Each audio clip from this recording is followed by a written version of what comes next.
Bem-vindos. Existem ciclos e ritmos relacionados a diferentes escalas para o indivíduo, o planeta e o universo, como a infância, a adolescência e a maturidade, o dia e a noite, as fases da Lua, as estações e as eras do zodíaco. Esses ciclos sincronizam as mudanças entre atividade e repouso, para que se possa recuperar a energia em todos os níveis e para que movimentos sejam produzidos para permitir a evolução. Em uma dessas mudanças de ciclo, há aproximadamente 12.900 anos, quando a Era Glacial terminou, ocorreu o dilúvio universal e uma civilização que existia desapareceu e é hoje conhecida como Atlântida. Nesse programa veremos teorias que situam a ilha nunca encontrada em diferentes locais do planeta. Continuaremos nos aprofundando nas 7 leis universais para compreendermos esse processo evolutivo que o indivíduo e a civilização passam. Acompanhe-nos. O universo e o planeta têm ciclos que afetam e influem os processos individuais e coletivos. A Terra gira ao redor do Sol em 365,25 dias. O Sistema Solar gira ao redor de Alcione, o Sol central das Pleiades, em um grande ciclo de 25.920 anos. E todo o conjunto gira por sua vez ao redor do centro da galáxia, em aproximadamente 220 milhões de anos. São ciclos do universo, regulados pela lei da harmonia, para sincronizar os períodos de atividade e repouso, de dia e noite, da semeadura e da colheita, de estações difíceis, as que seguem a primavera e o verão. Foi desenhado pelo Criador para permitir o avanço das consciências para chegar à sabedoria. Em todo o ciclo, na passagem do ponto médio de desenvolvimento da estrutura social, aparece a força da dissolução que se intensifica nas 2/3 partes do ciclo. No final dos grandes ciclos universais, os processos geológicos, sociais e humanos se renovam completamente para permitir o desenvolvimento de uma nova estrutura para a evolução. Coletam-se as consciências mais evoluídas e sábias dentre bilhões de almas, para que elevem as hierarquias do universo, como resultado da compreensão obtida com as experiências da vida. É o momento que os livros sagrados denominam de juízo final, quando os seres humanos se autoclassificam e aparece a informação e os elementos necessários para o próximo ciclo. Todos os seres humanos vão subindo a cada um dos níveis de aprendizagem, correspondentes às 7 leis universais. As civilizações crescem como crianças e desenvolvem características sociais, econômicas, políticas e religiosas que definem as respostas dos indivíduos e as maneiras de apreender o que é o universo. Entretanto, chega um momento em que a estrutura desenvolvida torna-se rígida. Não permite mudanças que facilitem essa aprendizagem e nem a compreensão necessária para elevar as hierarquias do universo. Por isso, existem os grandes ciclos que renovam a Terra, permitindo novo desenvolvimento social para outro período igual.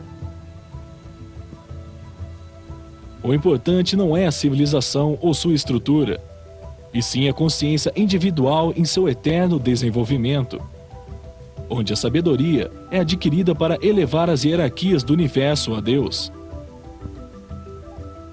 Pode-se dizer que a civilização é o corpo que contém a personalidade temporal de toda a humanidade em seu processo de compreensão do universo e evolução espiritual. Esses grandes ciclos produzem eventos magnéticos por toda a humanidade, que sacodem o planeta e geram mudanças como o dilúvio, que produziu o desaparecimento da civilização Atlante, para dar lugar ao novo ciclo da atual civilização, que chamaremos de Áries.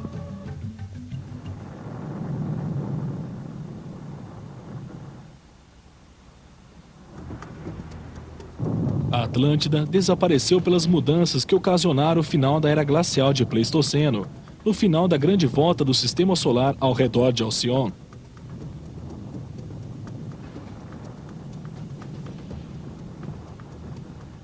Esse grande ciclo conhecido como precessão dos equinócios, foi dividido pelos sumérios em 12 eras de 2.160 anos cada uma, para registrar os momentos críticos do avanço do sistema solar em sua passagem através dessas 12 divisões que formam o zodíaco ou círculo de animais.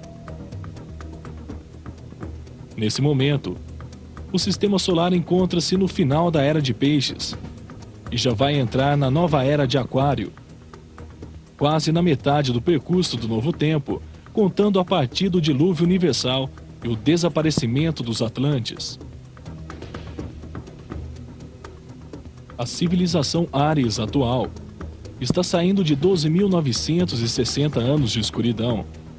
Encontra-se no amanhecer da galáxia, em um momento de transformação que começa a produzir uma nova era de harmonia e paz, que levará a mais 12.960 anos de florescimento. Um ciclo como o dia e a noite, em uma escala maior, que produz as transformações necessárias para permitir a evolução do homem e a humanidade como um todo. A humanidade Atlante também viveu esse grande ciclo de 25.920 anos. A primeira metade desse ciclo foi na noite da galáxia. A segunda metade floresceu perto da luz. Em cada grande ciclo, a civilização tem 3 períodos. Inicialmente, a maioria dos sobreviventes do cataclismo que acabou com o ciclo anterior ficou perdida na escuridão, como se fosse um buraco negro absorvente. Só existe o lamento pela perda e emanam somente luz negra de si próprios. Mas com o tempo, uma civilização primitiva aparece e é gerada.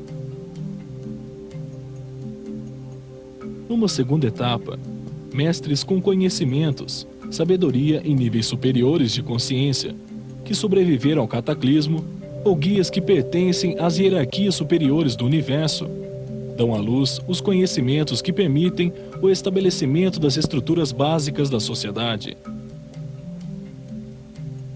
Assim, aparecem civilizações guiadas por seres superiores como Thoth, o Atlante, que desenvolveu as ciências e a escritura dos egípcios, o Anu e Enki, que guiaram os sumérios. Os indivíduos mais avançados da civilização atual receberam o conhecimento do ciclo anterior Atlante, convertendo-se em base da nova estrutura.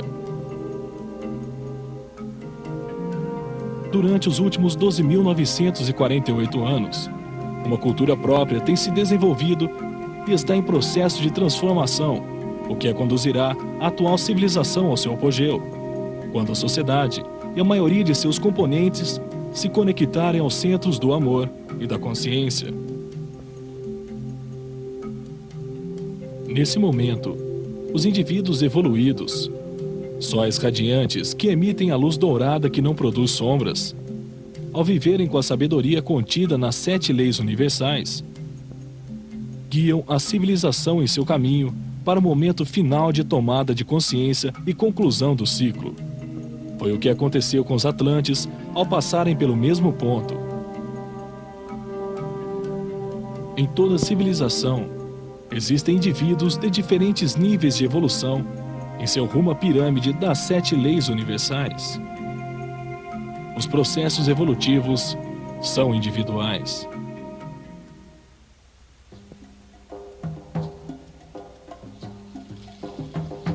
Há 13.000 anos atrás, a Atlântida existiu em uma ilha, conforme Platão descreveu, no centro do Atlântico, e sua cultura se estendeu por toda a região tropical do planeta, em todos os continentes.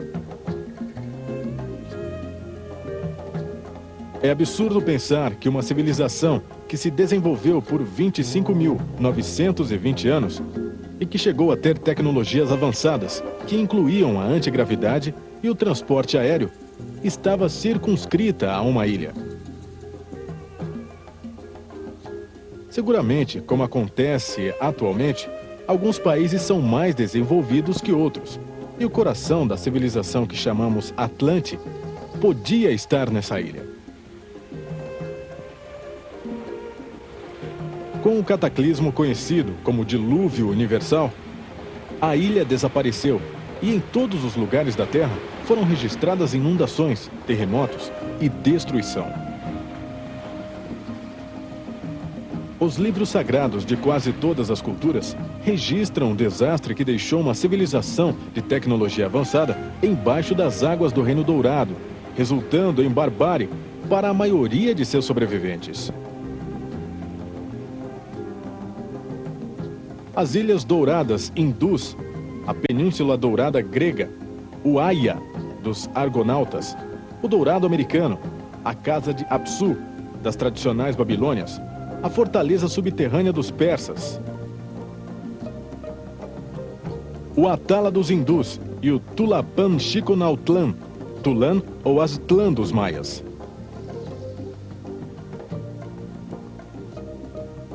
O chamado Códice Dresde dos maias ilustra um eclipse anelar do Sol e uma serpente no céu que derrama torrentes de água pela boca. O céu se aproximou da terra e tudo pareceu um dia, até as montanhas desapareceram sob a água. O Popol Vuh, outro livro sagrado maia, tua a leste a terra de seus antepassados, desaparecida sob o mar, em um dia em que também em sua terra tinha fogo no céu, e uma chuva de água hebreu transformou o dia em noite fechada. A terra tremia, e as árvores e as casas caíam em pedaços. O Xilambalam, o livro sagrado dos sacerdotes maias, afirma que terríveis erupções e terremotos ocorriam enquanto a ilha submergia sob as águas do mar, e do céu caiu uma chuva negra. O Códice Troiano diz que Huracan trouxe o fim do mundo para a ilha e seus antepassados, que submergiu nas águas durante a noite há 11.600 anos. No ano 6 Can, 11 Muluk e no mês de Isaac. O Códice Boturini fala de destruição da ilha e de seus antepassados por terremotos, uma erupção vulcânica e o afundamento no mar. Para os astecas, Quetzalcoatl, o deus do ar, que os ensinou o uso dos metais, da agricultura e das artes, chegou de Trapalan, uma ilha do leste que submergiu no mar quando o sol escureceu e a chuva destruiu tudo o que existia. Nesse dilúvio, só sobreviveram Coxcox e sua esposa, numa barca cheia de animais.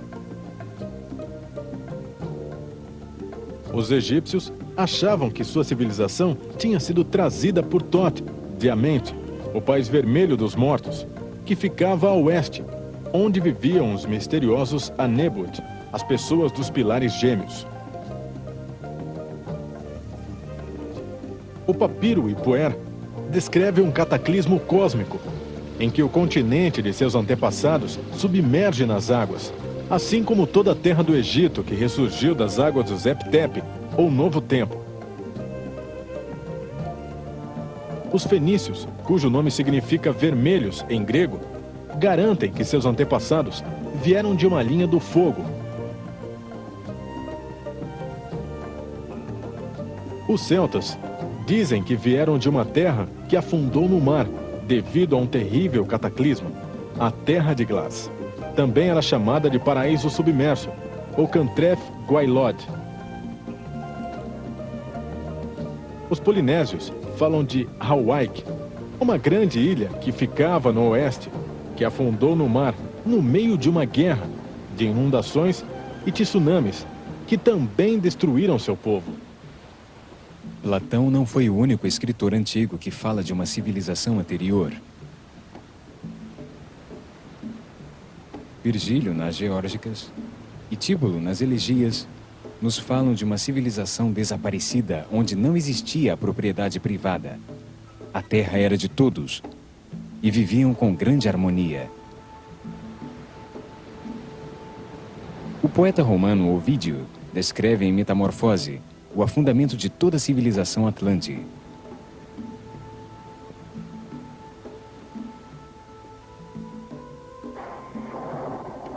Existia tanta maldade sobre a terra que a justiça voou aos céus e o Rei dos Deuses decidiu exterminar a raça dos homens.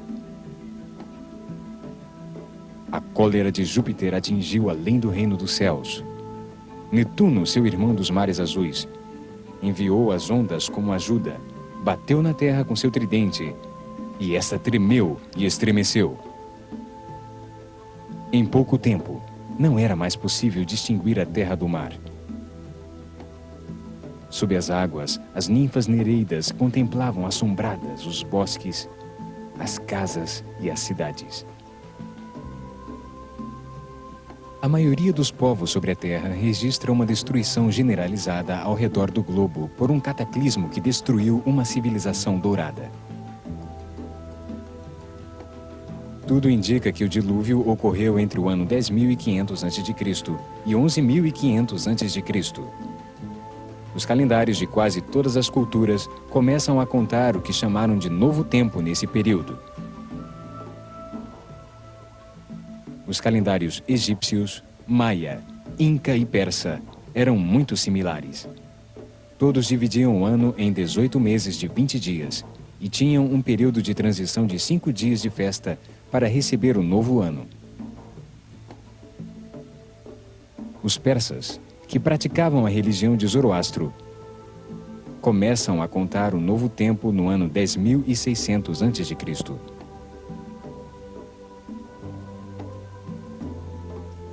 O zodíaco egípcio de Dendera começa a contar o novo tempo quando a constelação de Leão estava no equinócio da primavera, data que, de acordo com a precessão dos equinócios, corresponde a 10.936 a.C. O calendário assírio tem sua data inicial no ano 11.542 a.C. Os maias contam ciclos de 2.560 anos. No começo dos tempos, no ano 3.113 a.C., já tinham transcorrido 3 ciclos, ou seja, 7.680 anos, o que nos leva a 10.793 a.C.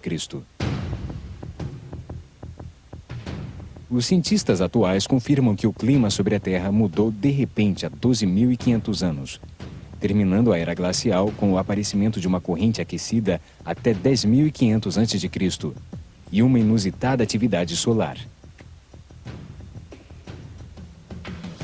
Estudos sobre a geomorfologia das costas notaram que aproximadamente no ano 10.500 a.C., o nível do mar do mundo todo subiu entre 100 e 150 metros, até seu nível atual, devido ao derretimento das geleiras que cobriam grande parte dos continentes. Em apenas 100 anos, a temperatura média do planeta subiu 20 graus, finalizando a idade do gelo de Pleistoceno. Os continentes mudaram de forma com o derretimento da massa de gelo que liberou a pressão isostática sobre a crosta terrestre, produzindo novas montanhas e fortes movimentos nas placas tectônicas. Isso produziu a extinção de muitos mamíferos, a mudança das formas dos continentes e o afundamento da Atlântida. O pesquisador Zecharia Sitchin baseia-se em tábuas sumárias para afirmar que o final da era glacial do Pleistoceno e o dilúvio sucederam entre 10.000 e 511.000 a.C. As tábuas de barro com escritura cuneiforme suméria dizem que existe outro planeta chamado por eles de Nibiru, ou planeta que cruza a Terra, que tem uma órbita ao redor do Sol de 3.600 anos, ou um zar, e foi o que causou o cataclismo. A passagem por perto da órbita terrestre pelo Nibiru, o planeta não conhecido, com seu campo magnético e força gravitacional, desestabilizou a Terra, movendo seu eixo de rotação. Naquele momento, o clima do planeta mudava. A temperatura média tinha subido 20 graus em 100 anos. E as geleiras existentes em todos os continentes e os gelos dos polos estavam bastante soltos. Quando o globo se moveu, o bloco continental de gelo solto caiu no mar, provocando uma onda gigantesca. Um tsunami de centenas de metros de altura que atingiu milhares de quilômetros, destruindo todas as cidades existentes e devastando todos os continentes. O movimento das camadas tectônicas provocou um terremoto global, a explosão de todos os vulcões, enormes evaporações de água e tempestades. Milhares de quilômetros cúbicos de poeira escureceram o céu, produzindo um efeito estufa que não permitiu que o calor escapasse, aumentando a temperatura, derretendo assim as geleiras e submergindo continentes. Assim, afundou a Atlântida.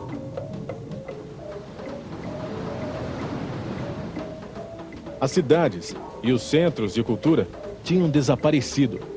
A catástrofe impõe difíceis condições aos sobreviventes. A lembrança de uma civilização poderosa só pode ser transmitida oralmente, o que a transforma em um mito. Em todas as culturas aparece o mito do dilúvio e de um ser que é avisado sobre a iminente catástrofe, com ordens precisas sobre as previsões, reunindo sementes e animais para reiniciar a civilização. As tábuas sumérias de Gilgamesh, um grande rei da cidade de Uruk, dizem que um guia superior chamado Enki avisou Ziusudra, o Noé sumério, sobre a catástrofe, em um sonho que dava instruções precisas sobre como construir um barco coberto por todos os lados, um submarino. O relato bíblico da Arca diz que Noé sonhou que uma catástrofe destruiria a humanidade e que deveria construir uma arca para se refugiar com sua família e vários animais. O Zend Avesta persa conta a mesma história, mas a proteção de Ima, sua família, animais e plantas, foi em uma caverna. O Mahabharata hindu conta como Brahma apareceu para Manu para prevenir o desastre e falar da construção de uma nave onde devia proteger os 7 rishis, ou sábios, e todas as sementes. Se diferentes Noés em diversas partes do mundo foram avisados sobre a catástrofe, essa devia ter origem no sistema solar, e foi possível precisar o momento em que iria acontecer. Quando a civilização foi destruída, os seres que sobreviveram sofreram um atraso e ficaram em estado de barbárie. Todos os povos descrevem seres extraordinários com grande conhecimento que chegaram numa ilha desaparecida, que organizaram sua estrutura social e trouxeram a tecnologia. Enki e Anu, que organizaram os sumérios. Tod, aos egípcios. Quetzalcoatl, que tinha de Aztlán. Viracocha, que chegou do norte das terras incas. Os impérios astecas, maias e incas foram destruídos facilmente por alguns conquistadores, por estarem esperando a volta de seus guias iniciais. Seres altos, brancos e barbudos que vinham do país do sol nascente. Pode-se afirmar que a civilização que chamamos de Atlântida desapareceu com um cataclismo mundial, na mudança ocorrida entre a Era de Virgem e Leão, aproximadamente no ano 10.936 a.C. Em 1900, K.T. Frost publicou no Times de Londres uma teoria que situava a Atlântida em Creta Minoica. Falava de uma civilização pacífica que foi o centro de um grande império unido pelo mar, cujo comércio e influências estenderam-se do norte Adriático até Teleamarna e da Sicília até a Síria. Argumentou que sua capital, Knossos, junto com as cidades aliadas, foram destruídas quando estavam mais seguras e fortes, como se todo o reino tivesse sido varrido pelo mar, dando lugar à lenda da Atlântida. A teoria foi retomada pelos arqueólogos gregos Angelos Galanopoulos e Spiridon Marinatus, que situam a destruição do ano de 1470 a.C., quando explodiu o vulcão de Thera, que destruiu a ilha de Santorini. A explosão produziu uma gigantesca onda, um tsunami, que acabou com todas as ilhas mais próximas, ocasionando fortes tormentas, terremotos, e suas cinzas bloquearam o sol durante anos. Creta, hoje parte da Grécia, teve uma civilização muito avançada, linguagem própria, navegação comercial, arquitetura complexa, rituais e jogos. Diz a lenda que o palácio do rei Knossos foi construído por Daedalus, o pai de Ícaro, para abrigar em seu labirinto o Minotauro, filho do amor da envolvente esposa do rei Minos, com um belíssimo touro branco. Eram totalmente pacíficos. Nunca encontraram armas em suas ruínas, coisa que era incomum naquela época. Marinatus justifica a diferença entre as cifras descritas por Platão e as de sua teoria que situa a Atlântida em Creta, dizendo que um escriba anterior ao sacerdote que transmitiu a informação a Solon confundiu o símbolo egípcio de 100, uma corda enrolada e uma flor de lótus, e multiplicou todas as cifras por 10. Isso indicaria que Platão foi um ignorante, que desconhecia a informação da ilha próxima com uma história também próxima ao seu próprio tempo, para poder aceitar um equívoco como esse. Entretanto, o equívoco vai além das cifras, pois Creta não está localizada depois dos pilares de Hércules, a leste do Mediterrâneo. Nem tinha canais de irrigação, nem elefantes, nem clima tropical, nem vegetação com cocos e pinhas, como descreve Platão sobre a Atlântida. A destruição de Creta aconteceu apenas 900 anos antes de Solon, no ano 9000, como diz Platão que aconteceu na Atlântida. Não deixaram construções megalíticas, nem a ilha afundou no mar. A única coincidência é que em sua destruição houve vulcões ativos, terremotos e tsunamis. Enunciada por Charles Hapgood, com o apoio de Einstein, outra teoria situa a Atlântida sepultada sob o gelo da Antártida, argumentando que o Polo Sul antes ficava na zona tropical do planeta. Hapgood afirma que o Oceano Atlântico era formado por todas as águas dos mares do mundo e que em seu centro estava a Antártida. A teoria foi desenvolvida quando encontraram milhares de mamutes congelados na Sibéria, com ervas em seus estômagos e suas presas em perfeito estado, o que indicaria que devem ter morrido afogados. Testes de carbono situam o acontecimento em 10.700 a.C.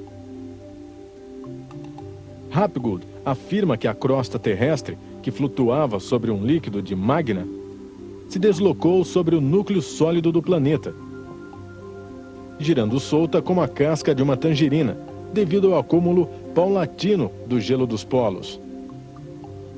A teoria afirma que chega um momento em que o grande peso do gelo acumulado desequilibra o planeta e faz a crosta terrestre girar, mudando de lugar o trópico com os polos.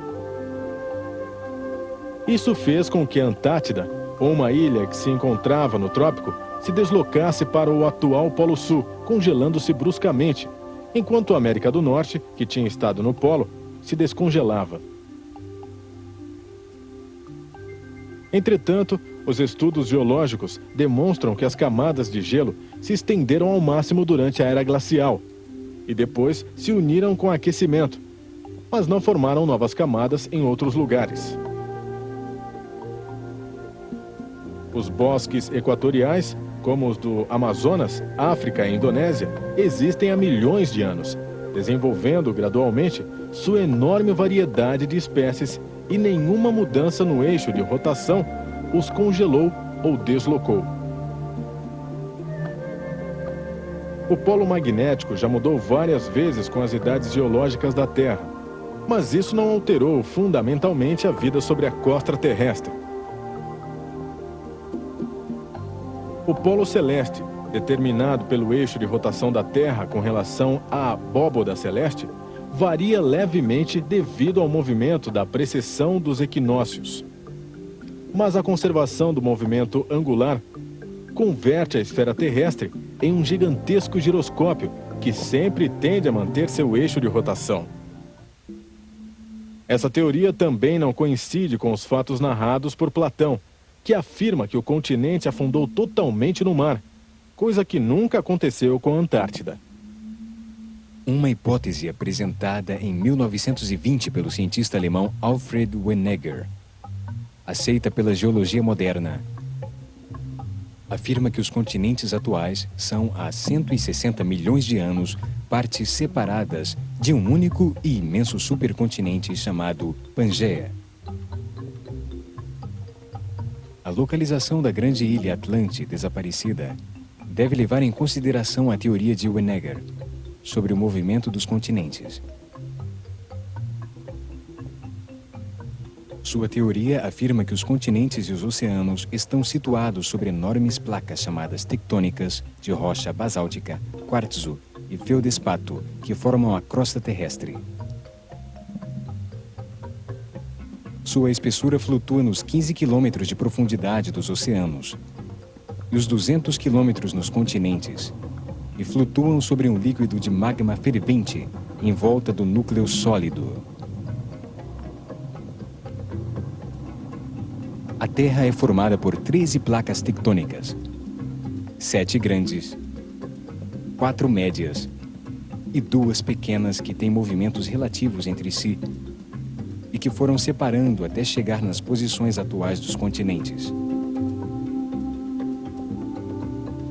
Suas margens registram permanentes choques e movimentos, alguns de separação, outros de aproximação e outros de transformação entre as placas adjacentes.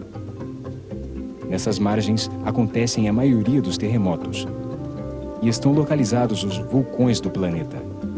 A maior placa é a da América do Norte e depois a que abriga a Europa e Ásia.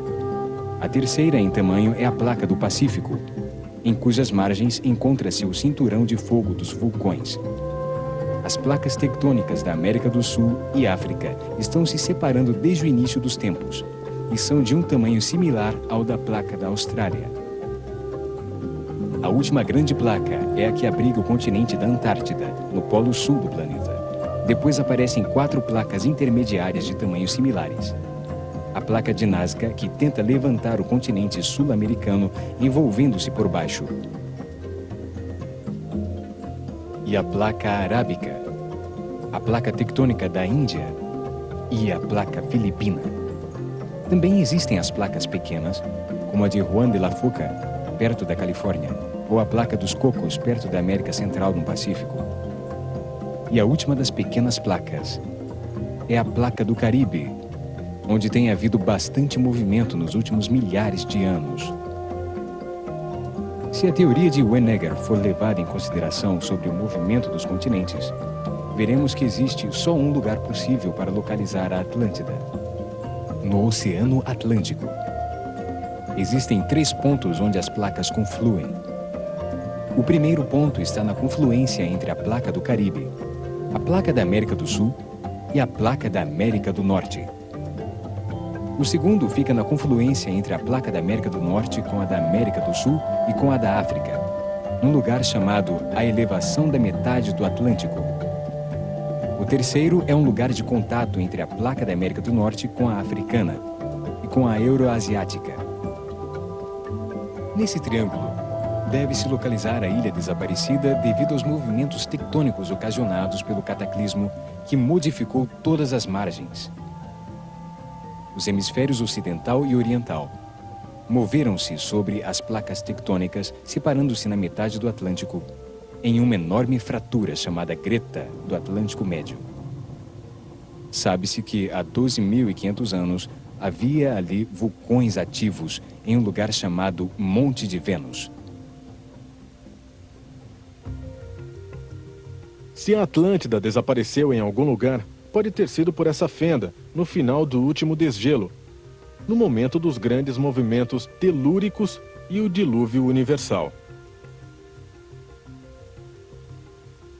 Nesse mapa, vemos a Greta do Atlântico, e as cores correspondem ao tempo de formação da Terra no fundo do oceano.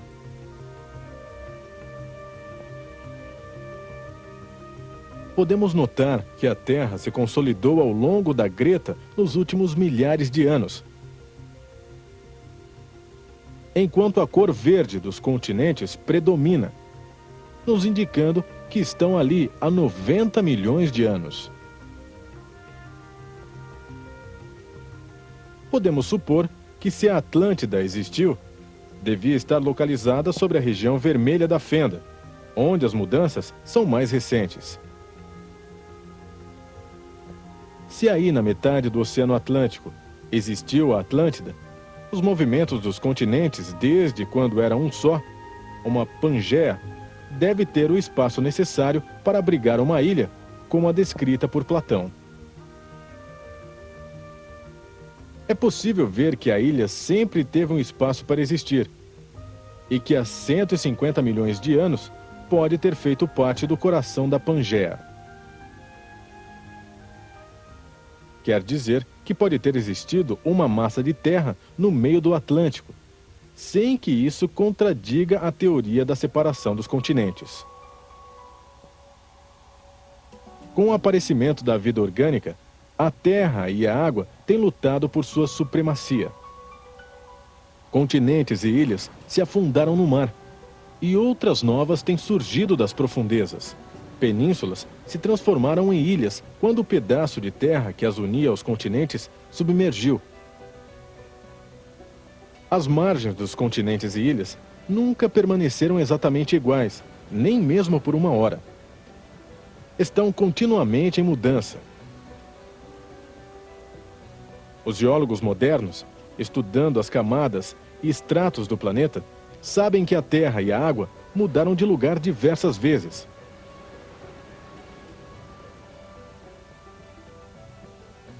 Uma dessas vezes, na metade do Atlântico, afundou para sempre a mãe da atual civilização, num dos processos cíclicos regidos pelas leis de correspondência, evolução e harmonia, que determinam a evolução de todo o universo.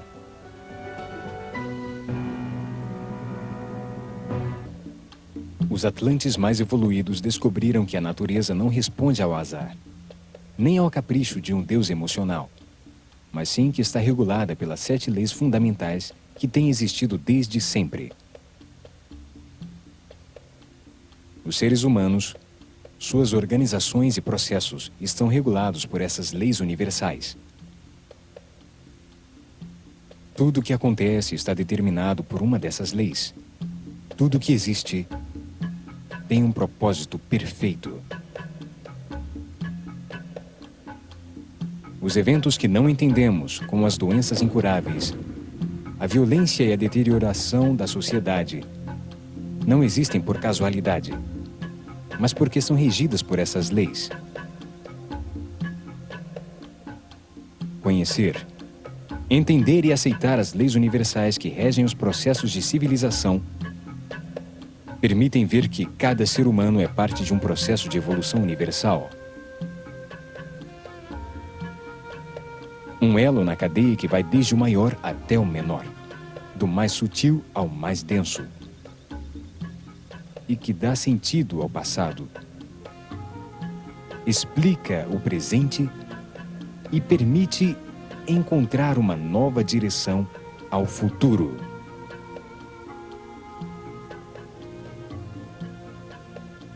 Essa compreensão produz ao indivíduo a segurança de avançar para uma nova forma de civilização mais harmônica e com mais satisfações para toda a humanidade. Traz também para cada ser humano as ferramentas para preencher sua vida de harmonia e felicidade. A lei da natureza. Na base da pirâmide das leis, codifica o DNA de todos os seres vivos, com a estrutura dos corpos físicos e as condutas instintivas de cada espécie para propiciar sua multiplicação, mantendo-os com vida e permitindo que se defendam da agressão. A segunda lei da pirâmide é a lei da harmonia. Regula o equilíbrio, os ciclos e ritmos que permitem que diferentes tipos de vida se desenvolvam simultaneamente.